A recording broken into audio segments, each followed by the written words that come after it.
Então, gente, eu vou repetir o que eu disse sobre o negritude e aí a gente retoma. Então, como eu falei, é muito importante a gente entender bem o que foi o negritude para que vocês percebam a presença dessa maneira de escrever literatura. Foi um movimento filosófico, mas que tem a sua projeção sobre as artes. Então, na aula da semana que vem, que vai ser assíncrona, quando a gente for tratar da poesia do Agostinho Neto, uma vertente muito importante dessa poesia é a questão da negritude. Então, o negritudismo, pessoal, ele surge, como eu falei, nas Américas, mais exatamente América Central e do Norte. E começou com outro nome, tinha o nome de panafricanismo, que era um movimento que objetivava resgatar, daí ser chamado no inglês de Black Renaissance, o renascimento da cultura negra. Então, em Cuba, Haiti e Nova Orleans, New Orleans, local de grande concentração dos negros, começou esse movimento. Significava resgatar elementos ligados à música, à religiosidade, às danças, às lendas, à língua, à história, uma série de fatores aí.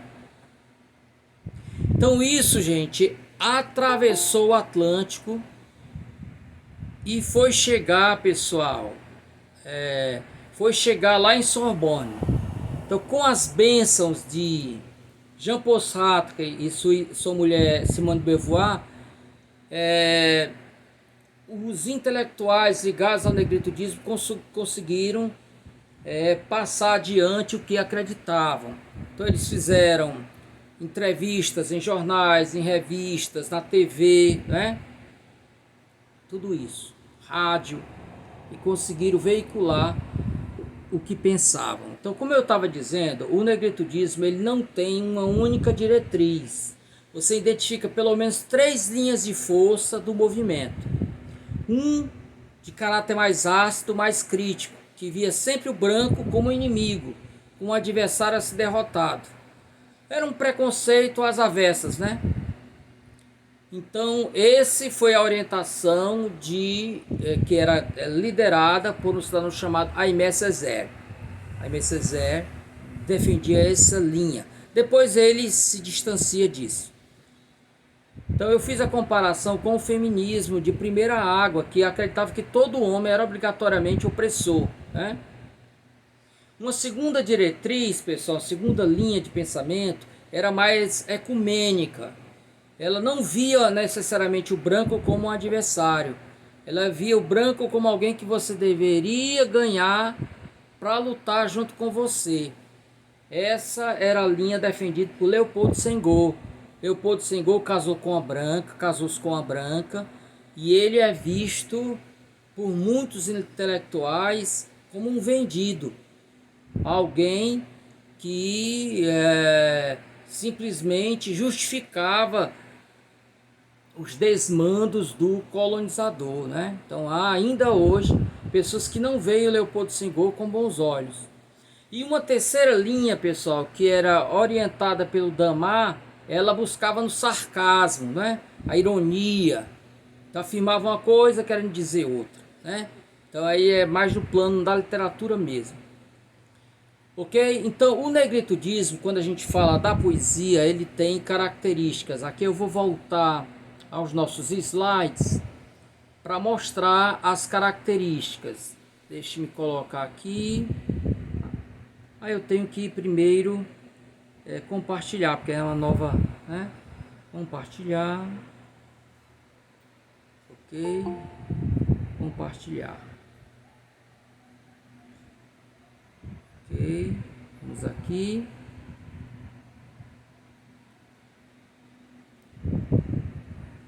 Bom. Então, pessoal, quando eu falo de uma poesia negritudista, eu falo de uma poesia que tem características muito marcantes, muito visíveis.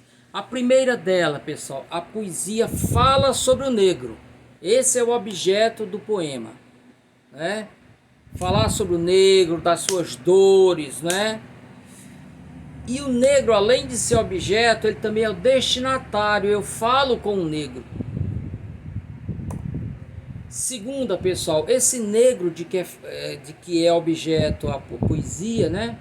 Que constitui o objeto da poesia, não é um negro no local específico, não é o negro do Brasil, não é o negro de Angola, não é o negro da África, não é o negro do século XIX, do século XX.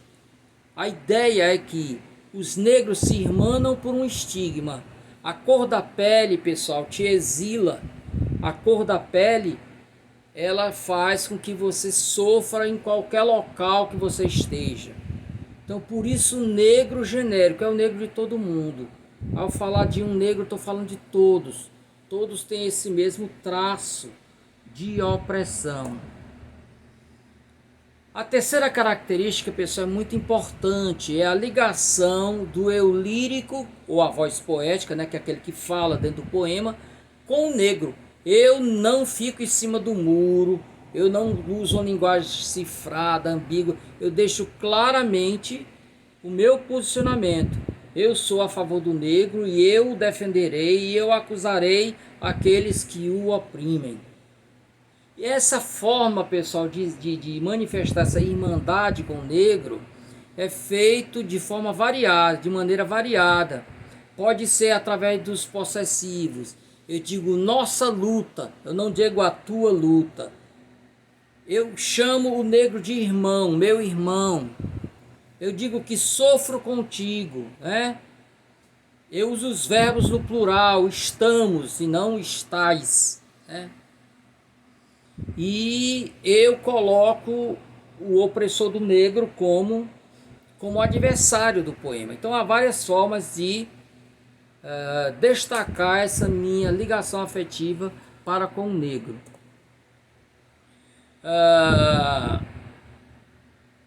Apesar, pessoal, de a poesia ter traduzido, né, vários momentos de opressão do negro, não é uma poesia que se limita a ser muro de lamentações.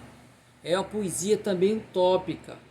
Ela sonha, ela vislumbra um futuro de glória para o negro, entende? Então ela tem essa dimensão também utópica. Em geral, pessoal, muito frequentemente, os vários locais que abrigaram negros são representados no poema através de metáforas. Por exemplo, samba, né? Batuque. Eu uso elementos ligados à cultura do negro naquele país, né? Então, samba, batuque, o jazz, né? E outros elementos também ligados ao negro. Alguns termos são frequentes em poemas negrituditas. Raça. Percebam bem que nós estamos falando de uma poesia, pessoal, que ela nasce no começo, no finalzinho do século XIX, começo do século XX. Ela vai se desenvolvendo, vai ter várias etapas, mas ela começa ali. Então, alguns termos, hoje em dia, nem são muito politicamente corretos. Um deles é a palavra raça. Só existe uma raça, pessoal, que é a raça humana, né? Então, mas na época esse aspecto biológico era muito forte ainda, né? Então, raça, negro, branco, sangue negro, África, mama África, batuque, essas palavras aparecerão muito em poemas negritudistas. Então, dependendo da linha que o autor adote, o branco pode aparecer como vilão, como opressor, né? E o negro como vítima, tal. Então, há várias diretrizes. Para não ficar esgotado, pessoal, apenas nesse meu blá blá blá, eu trouxe 2 poemas em que ficam claros aí essas características. Uma delas, pessoal, é do Marcelo da Veiga. Chama-se Regresso do Homem Negro. Nota que já o título, pessoal, ele é significativo. Regresso significa voltar. Bom, a gente pode, numa primeira leitura, imaginar aqueles que saíram como escravos e eles agora voltam ao continente.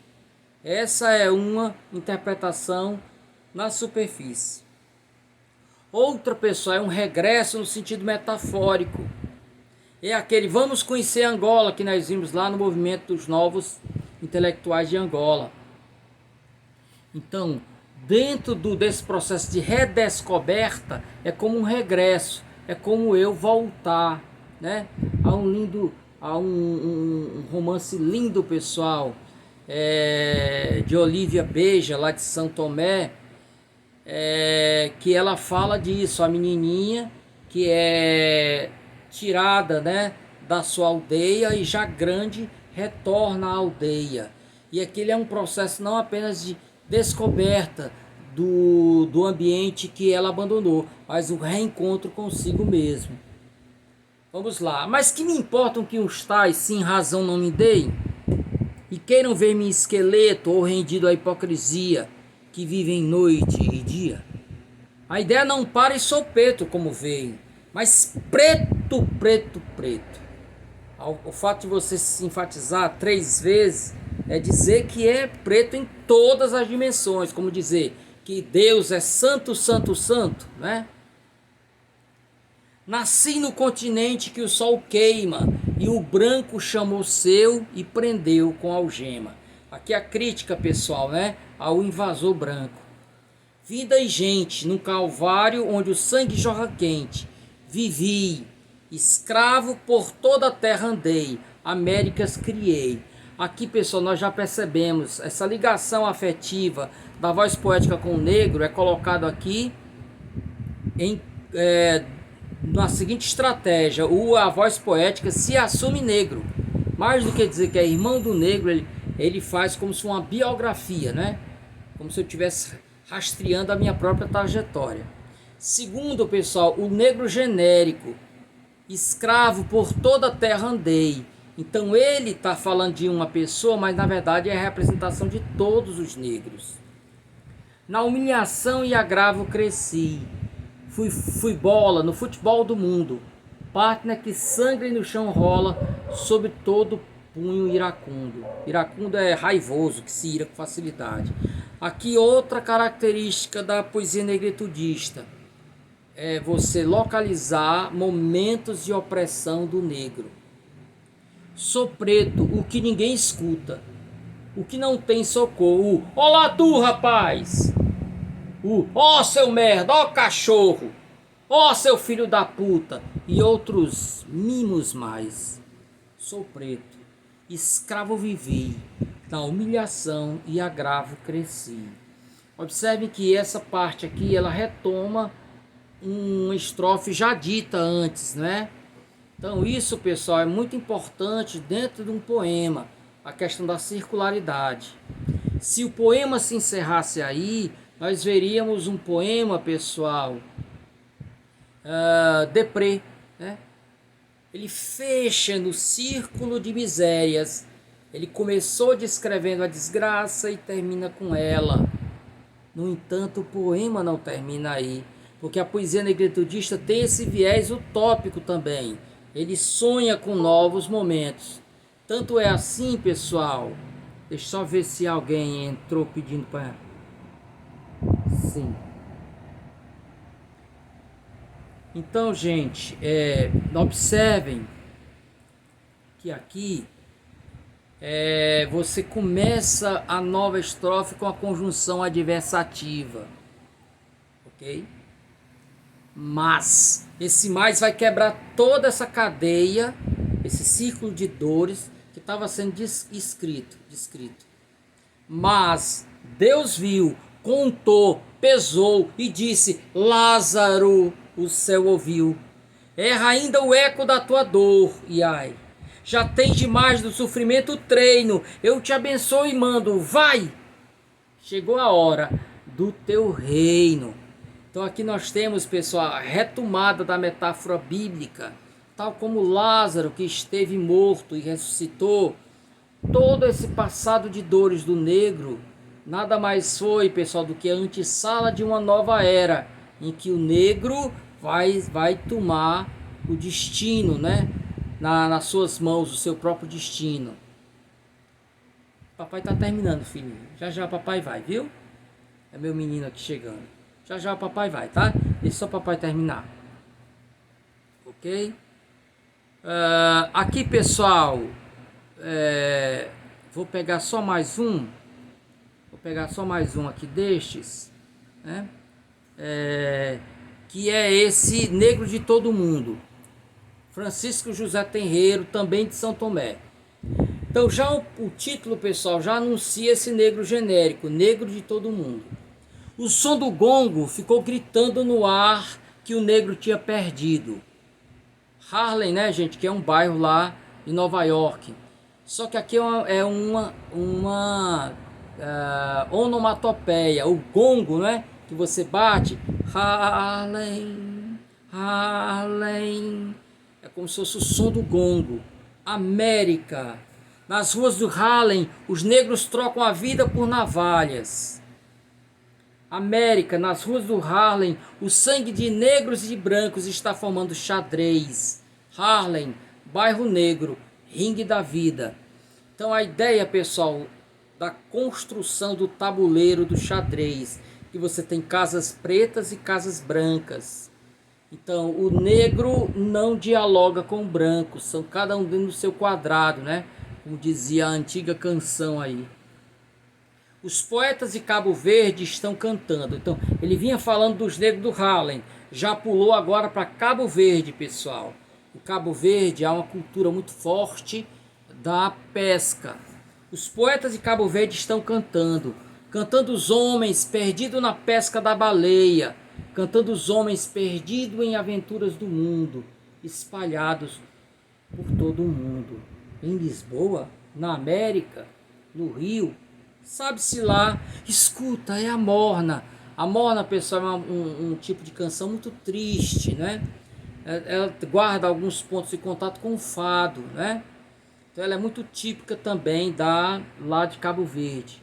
Voz nostálgica do cabo-verdiano chamando por seus irmãos. E ele continua esse mapeamento, pessoal.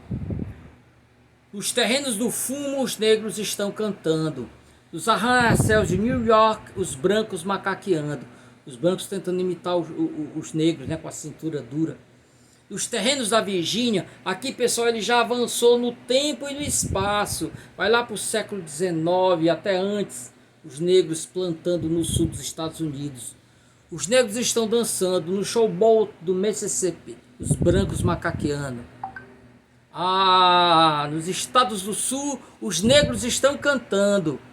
A tua voz escurinha está cantando nos palcos de Paris. Folie Bergeret. O pessoal que pronuncia bem o francês, por favor, me perdoe, né? Os brancos estão pagando o teu corpo a litros de champanhe, Folie Bergeret. Então a negrinha cantando lá no palco, né, e disputado o corpo dela, não é? Londres, Paris, Madrid, nas malas da viagem, só as canções longas que estás soluçando dizem da nossa tristeza e melancolia. Se fosses branco, teria a pele queimada nas caldeiras dos navios que te levam à aventura. E aqui uma interrupção, que o poema é longo, vocês encontram a íntegra dele na internet, pessoal. Cidade Branca da Bahia, essa Bahia é a nossa Bahia mesmo, pessoal, sem o H aqui, né?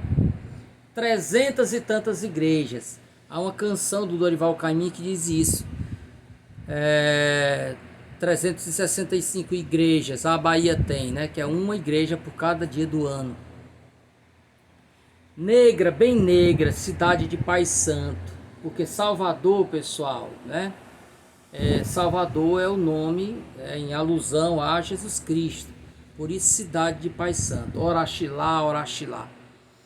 Então o poema aqui está cortado, mas vocês precisam acreditar em mim, ele vai pegando o negro em vários locais, pessoal. Então observe o negro genérico. Você observa aqui também, pessoal, a questão da opressão do negro, não é? A filiação, a ligação afetiva da voz poética com a do negro também vai aparecer aqui. Então aqui é outro exemplo de poesia negritudista, ok? Então aqui, pessoal, vocês irão ver aqui um poema que da semana que vem, uma aula não presencial aqui, não é uma aula assíncrona, não é? Mas que eu retomo quando a gente se encontrar daqui a 2 semanas. A voz do sangue, olha aí o título, pessoal. Palpitam-me os sons do batuque e os ritmos melancólicos do blues. Olha que maneira linda de marcar a ligação afetiva do eu lírico com o negro, né? A cultura dele, pessoal, através da música, né? A metáfora da cultura como um todo, ela palpita dentro de mim, palpitam-me, né? Então aquela música dentro de mim, ela bate no ritmo do meu coração, ou o contrário disso, meu coração bate no ritmo do batuque, dos ritmos melancólicos do blues. Aqui ele está falando, pessoal, tanto da África como dos Estados Unidos, né? Só um minuto.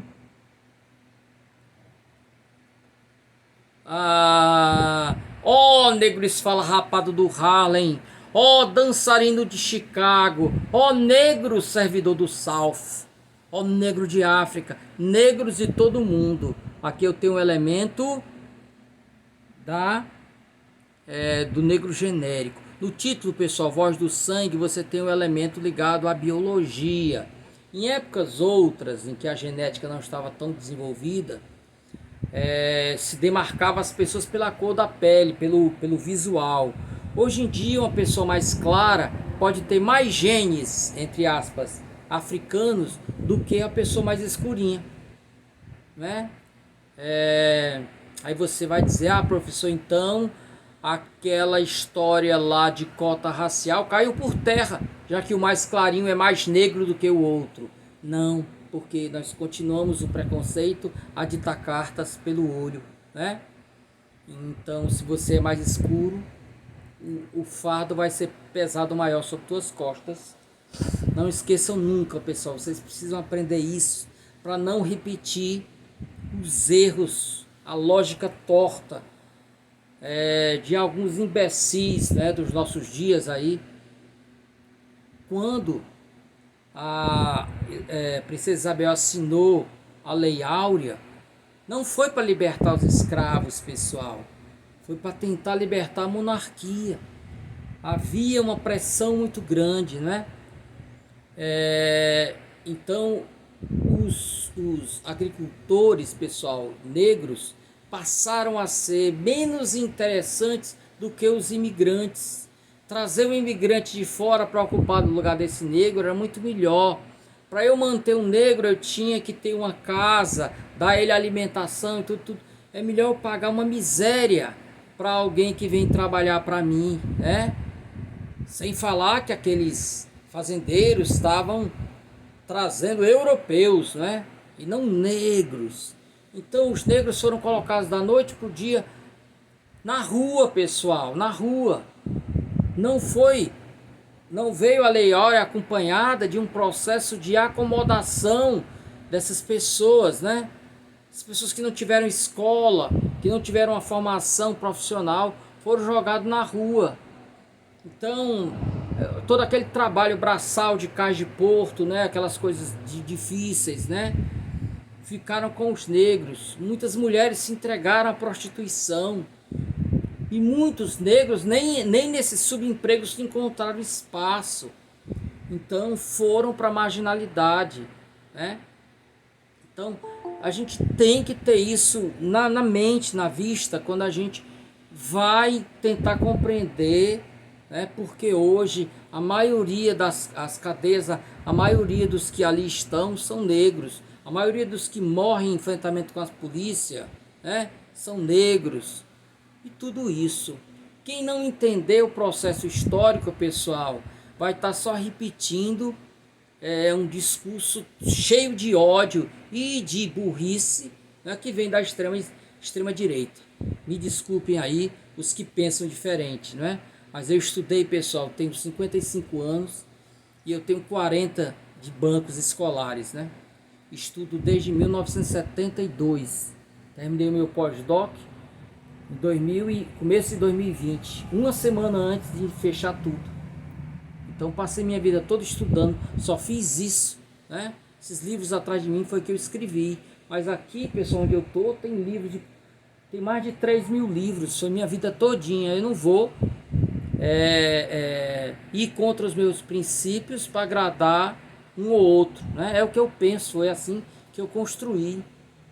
Mas voltando para cá, pessoal, ó negro da África, negros de todo mundo, eu junto ao vosso canto a minha pobre voz, os meus humildes ritmos.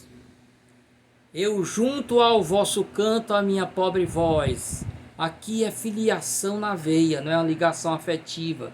Eu vos acompanho pelas emaranhadas Áfricas do nosso rumo. Áfricas com A minúsculo, porque é assim que tem sido tratada. Porque no plural, pessoal, porque a África está em todo canto, inclusive nós brasileiros. Tire a África do Brasil e o que sobrará, pessoal?